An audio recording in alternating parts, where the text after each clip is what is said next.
చిన్న ప్రతిజ్ఞ అందరం కలిసి చేద్దాం. ఒకసారి నేను చెప్తా ఉంటాను, దాన్ని మీరంతా అనుకరించండి.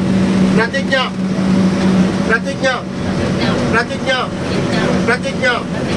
పర్యావరణాన్ని పరిరక్షించడానికి నా రోజువారీ జీవితంలో సాధ్యమయ్యే అన్ని మార్పులు చేస్తానని పర్యావరణ అనుకూల అలవాట్ల ప్రాముఖ్యత గురించి నా కుటుంబం, స్నేహితులు మరియు ఇతరులను నిరంతరం ప్రేరేపించడానికి నేను కూడా కట్టుబడి ఉంటానని ప్రతిజ్ఞ చేస్తున్నాను.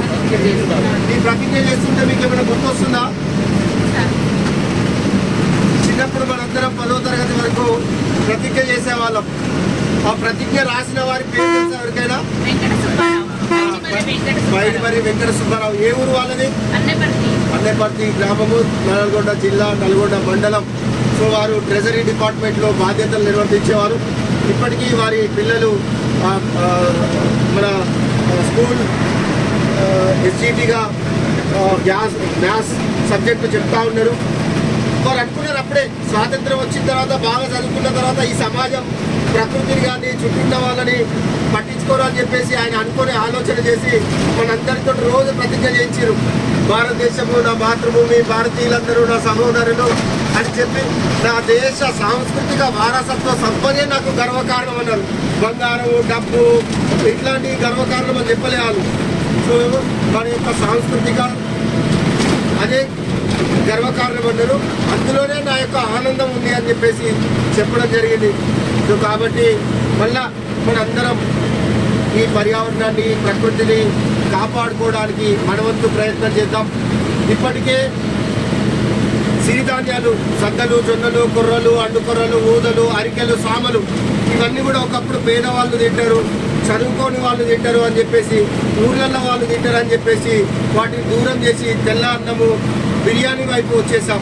ఇప్పుడు మొత్తం భారతదేశం అన్ని రోగాలకి హబ్ అయిపోయింది.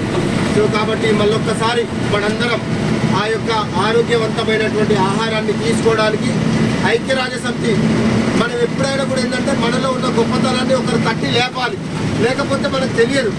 అందుకనే ఐక్యరాజ్య సమితి 2023 సంవత్సరాన్ని ప్రపంచ సిరిధాన్యాల సంవత్సరంగా ప్రకటించడం జరిగింది.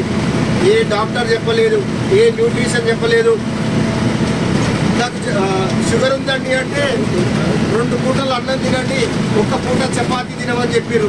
కానీ 45 సంవత్సరాల తర్వాత చపాతీ కూడా అన్నంకి ఈక్వల్, గోధుమలు కూడా అన్నంకి ఈక్వల్ అని చెప్పేసి చెప్తే మళ్ళా మా లంబాడి సోదరి మనులు వాళ్ళ గ్రామాల నుంచి వచ్చి సద్ద రొట్టె, జొన్న రొట్టె రోడ్డు మీద పెట్టుకొని అమ్మిన దాకా ఎవరికి తెలియదు.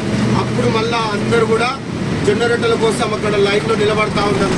సో ఇది మనకు ప్రపంచానికి మనలో ఉన్నటువంటి గొప్పతనాన్ని గుర్తించినది. అదేవిధంగా ఒకప్పుడు మనందరం యోగా చేసుకునే వాళ్ళం, ఆసనాలు వేసుకునే వాళ్ళం.